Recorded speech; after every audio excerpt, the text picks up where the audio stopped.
Ça fait maintenant plus de 3 ans que je fais de la vidéo et dans ces 3 ans, j'ai dû investir plus de 20 000 euros de matériel. Vraiment, si je compte tous les différentes caméras, tout ce que j'ai acheté dans la vidéo, j'arrive dans les 20 000 euros. Et avec du recul, j'ai fait pas mal d'erreurs et c'est pour ça qu'aujourd'hui, j'aimerais te partager les 5 erreurs à éviter quand on investit dans du matériel. Salut, moi c'est Adrien. J'utilise ma caméra pour pouvoir voyager à travers le monde et vivre de ma passion. Laisse-moi te partager mes aventures, mes conseils pour te permettre à toi aussi de vivre la vie de tes rêves.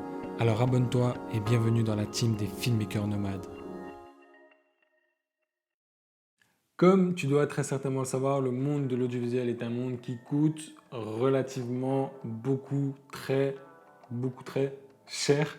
Et en plus de ça, il y a sans arrêt des nouvelles caméras, des nouveaux drones, des nouveaux objectifs, des nouveaux stabilisateurs, des nouveaux gadgets. Enfin bref, il y a constamment des nouveautés. Donc ça aussi, c'est quelque chose qui nous pousse à la consommation. C'est pour ça qu'aujourd'hui, je voulais un peu te partager les 5 erreurs à éviter quand on investit dans du matériel.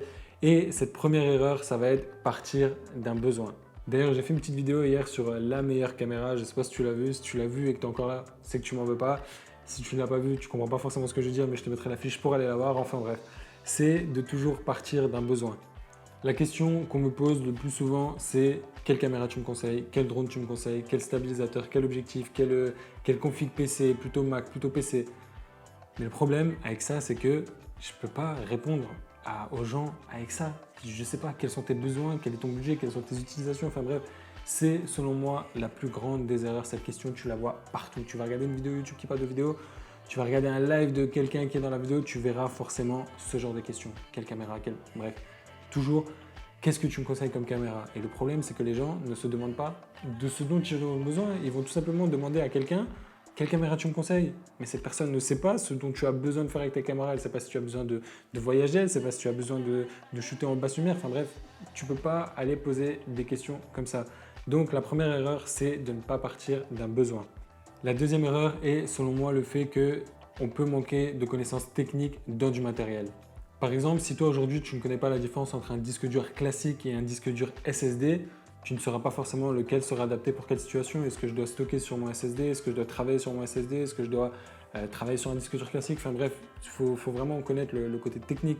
Un autre exemple, si tu ne connais pas la config minimum à avoir sur un ordinateur pour pouvoir travailler de manière confortable et faire du montage, que tu ne connais pas ce côté-là et que tu investis dans un PC mais qu'en fin de compte, il ne répond pas à tes besoins, qu'il n'est pas assez rapide, et ben soit tu auras gaspillé de l'argent parce que ça ne répond pas à tes besoins, tu vas peut-être devoir le revendre, en racheter un autre, donc pareil, perdre de l'argent, ou tu vas tout simplement continuer à travailler dessus, mais il va être lent, tu vas travailler de manière très inconfortable.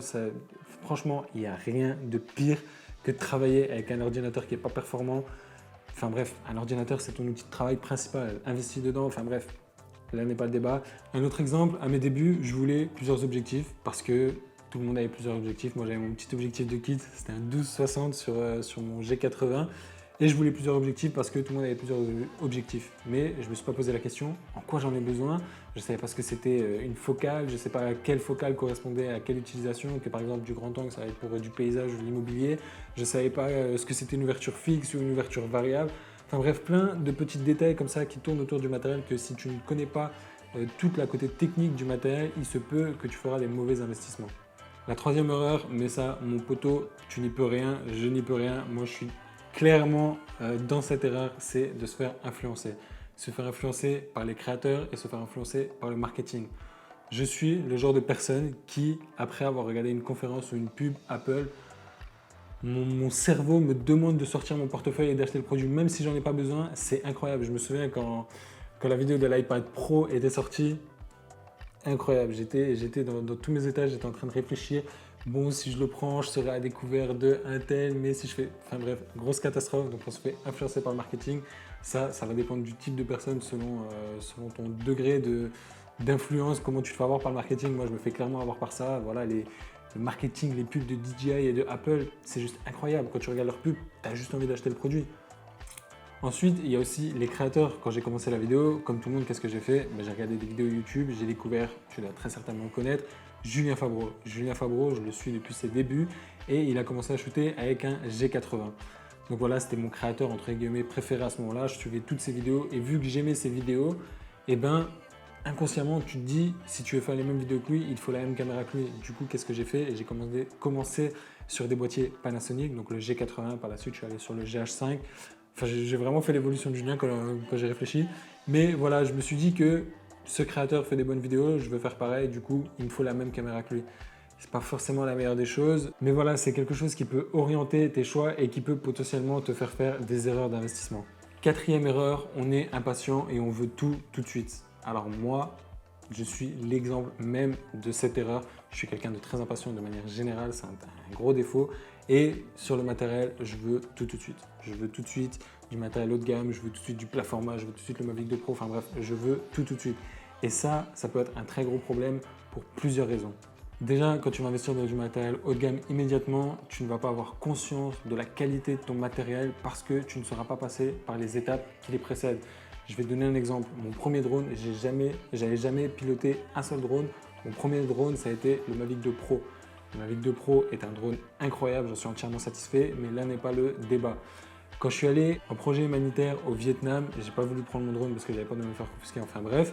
Et il y avait une personne sur place avec un Parrot Anafi. J'ai donc pu piloter le Parrot Anafi. Et quand je l'ai piloté, c'est là que je me suis dit, waouh, en vrai, le Mavic 2 Pro, c'est une pure dinguerie. Tu vois ce que je veux dire? Je me suis vraiment rendu compte parce que le Anafi, voilà, après, c'est pas des drones de la même gamme, bien évidemment, mais le Parrot Anafi avait beaucoup de pertes de signal, je l'ai trouvé vraiment pas terrible, la télécommande, j'aimais vraiment pas la prise en main. Et en fait, voilà, j'avais tout simplement pas conscience de la qualité de mon matériel parce que je n'étais pas passé par les étapes précédentes. Et je peux te dire que quand je suis rentré et que j'ai repiloté mon Mavic 2 Pro, là, je me suis dit en vrai, c'est vraiment une dinguerie ce drone. Mais pour le comprendre, j'ai dû passer par l'utilisation de drones plus bas de gamme. Et ça, c'est pareil pour tout. Au tout début, j'avais un ordinateur. C'était une horreur, c'était vraiment pas un ordinateur, enfin c'était un i3, il y avait 6 Go de RAM, c'était une catastrophe. Et je peux te dire que le jour où j'ai eu mon MacBook Pro, je l'ai savouré, j'avais conscience de la qualité de ce matériel parce que je suis passé par l'étape précédente. Donc voilà, c'est aussi une erreur à ne pas faire. Mais il y a un autre point noir dans cette erreur, enfin il y en a même encore deux, c'est que tu vas brider ton apprentissage. Qu'est-ce que je veux dire par là? Ce que je veux dire, c'est que si tu achètes une caméra immédiatement trop haut de gamme avec des options que tu ne sais pas utiliser, que tu n'as jamais vues, tu vas ouvrir ton menu, tu vas tomber sur un menu tellement complexe que tu ne vas pas comprendre. Ça va juste te dégoûter, tu ne vas pas vouloir tout apprendre dans les détails.